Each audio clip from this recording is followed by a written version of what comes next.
Halo brother, selamat datang di Motomo Channel.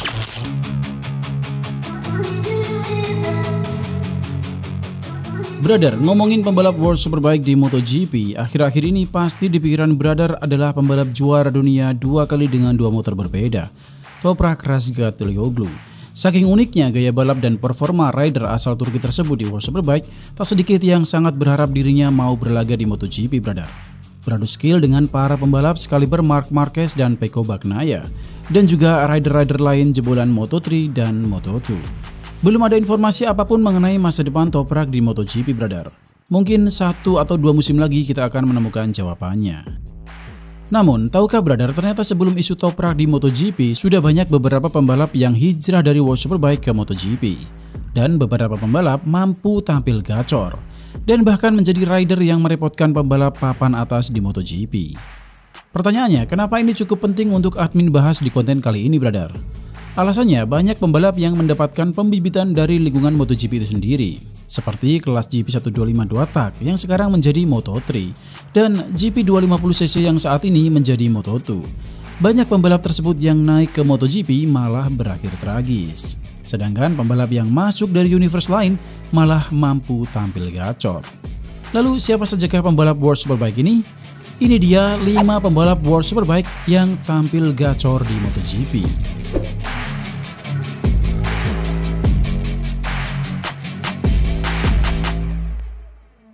Nomor 1, Troy Bayliss.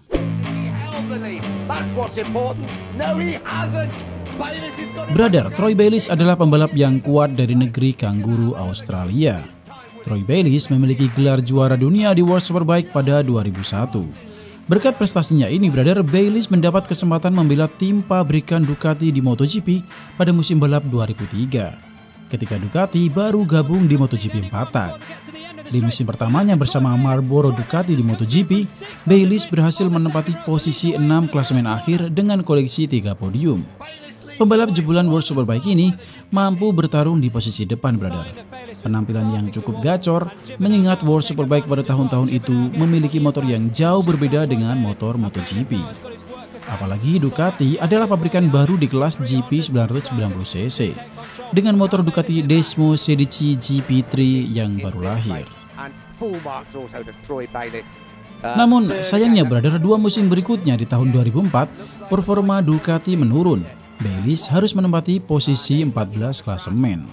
Selanjutnya di musim 2005 ketika dirinya membela tim satelit Camel Honda, lagi-lagi Bayliss kalah saing dengan tim-tim pabrikan dari Yamaha dan Honda, dan terpaksa harus puas di posisi 15 klasemen akhir. Hal ini membuat Bayliss memutuskan kembali pindah ke World Superbike pada 2006 brother. Dan justru skill yang didapatnya dari MotoGP membuatnya sukses meraih 2 gelar juara dunia tambahan. Bayliss juga sempat kembali ke MotoGP brother pada seri Valencia 2006, membela Ducati Corse sebagai pengganti Sete Gibernau yang saat itu cedera. Nah, tidak disangka siapapun brother, Bayliss tampil sangat gacor. Dirinya sukses meraih posisi pertama. Ini adalah kemenangan besar bagi pembalap World Superbike di MotoGP, yang sampai saat ini disebut-sebut sebagai salah satu kemenangan paling legendaris dalam sejarah MotoGP. Total, selama dirinya mengikuti ajang MotoGP, Bayliss mengoleksi 1 kali podium pertama dari 5 podium dan 288 poin. Gimana brother menurut kalian tentang Troy Bayliss ini? Coba tulis di kolom komentar. About to receive his just reward. What a performance by the World Superbike champion, coming to MotoGP and winning the final race of the season. Like and subscribe for more MotoGP action. What are you waiting for? Nomor 2, Colin Edwards. Brother, Colin Edwards adalah pembalap berprestasi. Edwards pernah menjuarai EMA Superbike 2 kali dan juga dirinya menyandang predikat juara dunia World Superbike 2 kali brother. Prestasinya ini membuat Aprilia tertarik menggaitnya untuk turun di MotoGP 2003. Namun motor Aprilia RS Cube yang memble membuat para pembalapnya jadi pengamat di barisan belakang pembalap lain.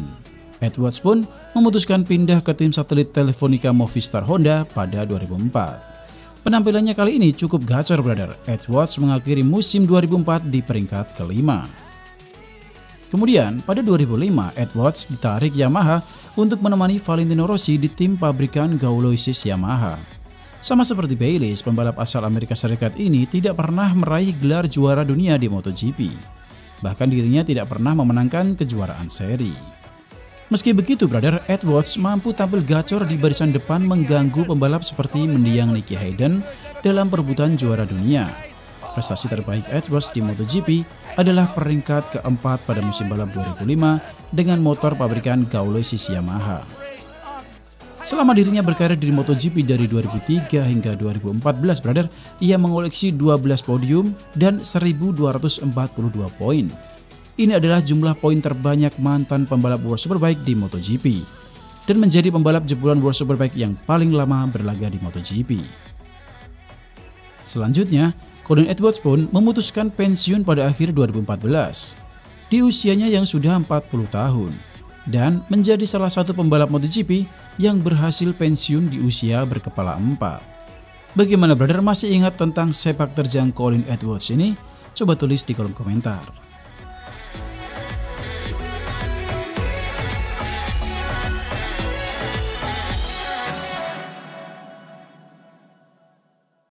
Nomor 3, James Toseland.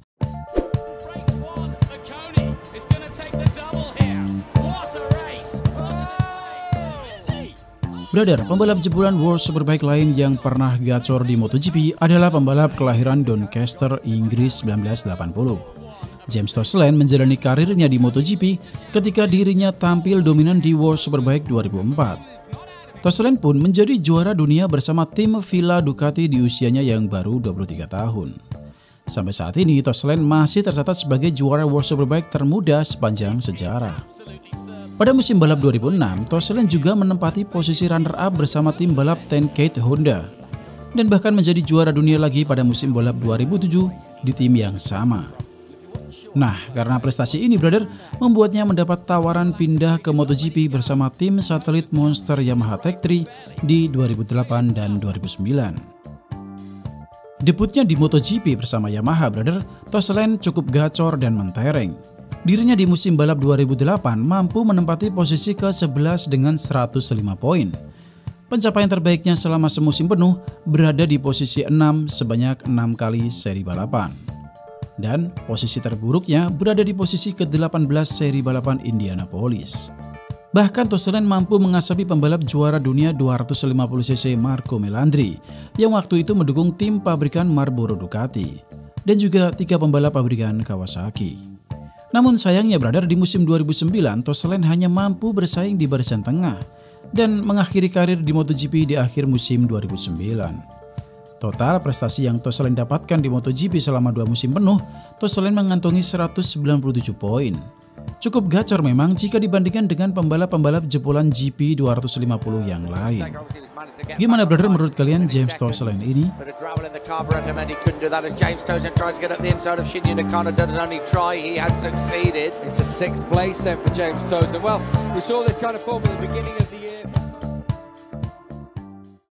Nomor 4, Chris Vermeulen.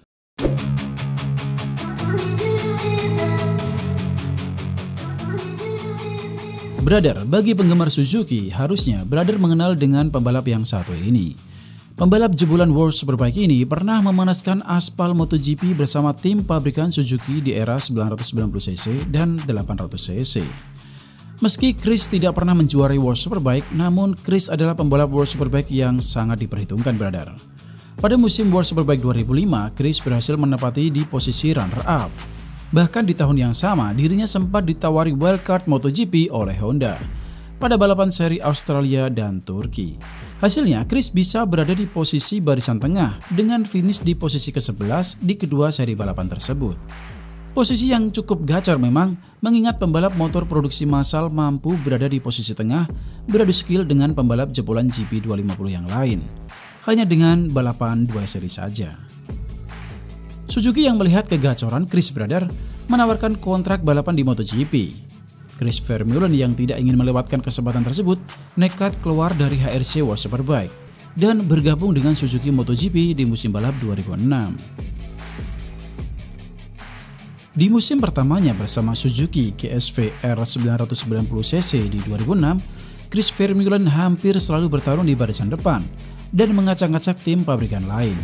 Dirinya juga mampu finish di atas 10 besar sebanyak 6 kali dan 1 kali podium posisi 2. Bahkan mengoleksi 98 poin, brother. Performa yang sangat gacor tersebutlah yang dinanti-nantikan Suzuki. Chris Vermeulen dan tandemnya John Hopkins berhasil membawa Suzuki naik satu level di posisi 4 kejuaraan konstruktor, di mana sebelum-sebelumnya Suzuki hanya berada di posisi 5 konstruktor sejak era GP4 tak.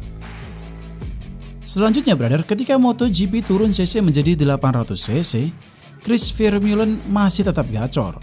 Chris sebagai jebolan pembalap World Superbike yang mampu bertarung sengit dengan para pembalap motor prototipe lainnya, berhasil mengoleksi 4 podium. 1 kali podium pertama dan 2 kali podium 2. Musim ini Chris berada di posisi 6 klasemen dan mengoleksi 179 poin.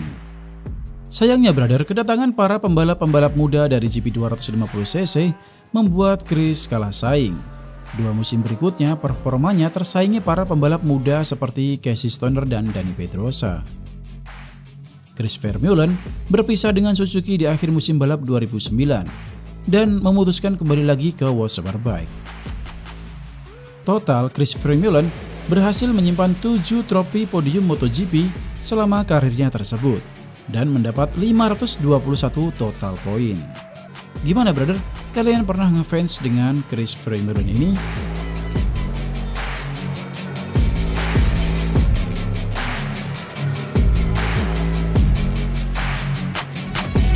Vermeulen crosses the line.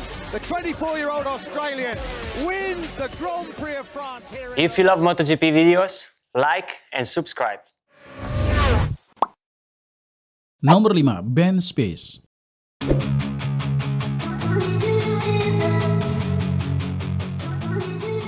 Brother, pembalap World Superbike selanjutnya yang gacor turun di MotoGP adalah pembalap dari Amerika Serikat, Ben Spies.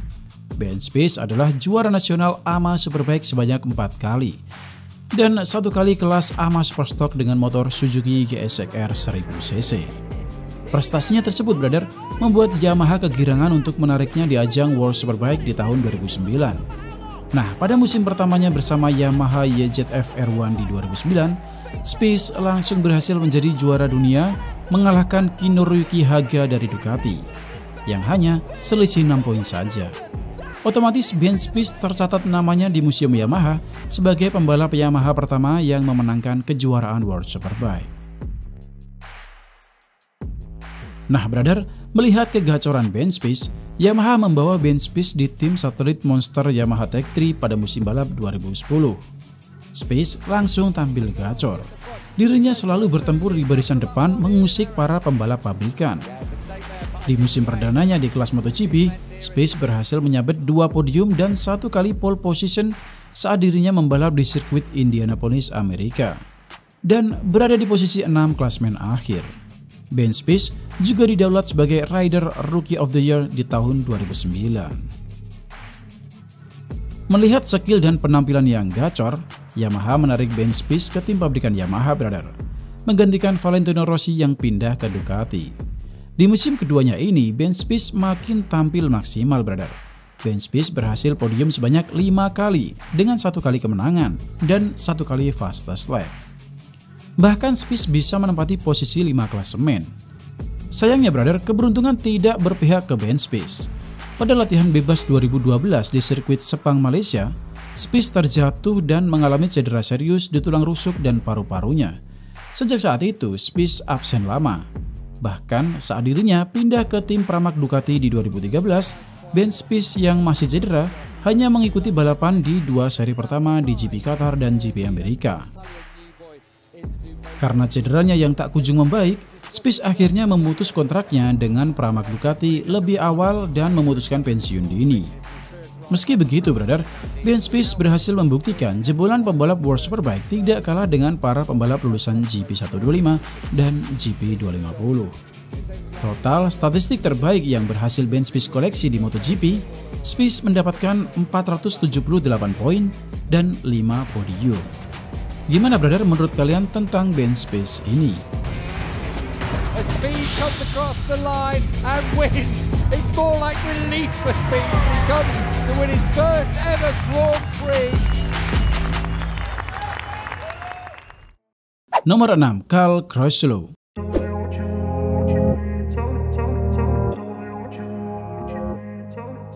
Brother, pembalap Inggris Cal Crutchlow bisa dikatakan sebagai salah satu mantan pembalap World Superbike yang paling sukses di kelas MotoGP. Pasalnya, Crutchlow sebagai alumni World Superbike terlama kedua setelah Colin Edwards yang berlaga di MotoGP. Tepatnya mulai tahun 2011 hingga 2020. Bahkan setelah itu dirinya masih menjadi pembalap penguji Yamaha dan tidak benar-benar lepas dari MotoGP hingga saat ini. Crutchlow mengawali karirnya di MotoGP ketika dirinya mampu tampil gacor di World Supersport 600cc. Crutchlow berhasil menjadi juara dunia World Supersport 600 dengan motor Yamaha YZF R6 pada tahun 2009. Dan ketika dirinya berlaga di kelas World Superbike, Crutchlow selalu bertarung di barisan depan.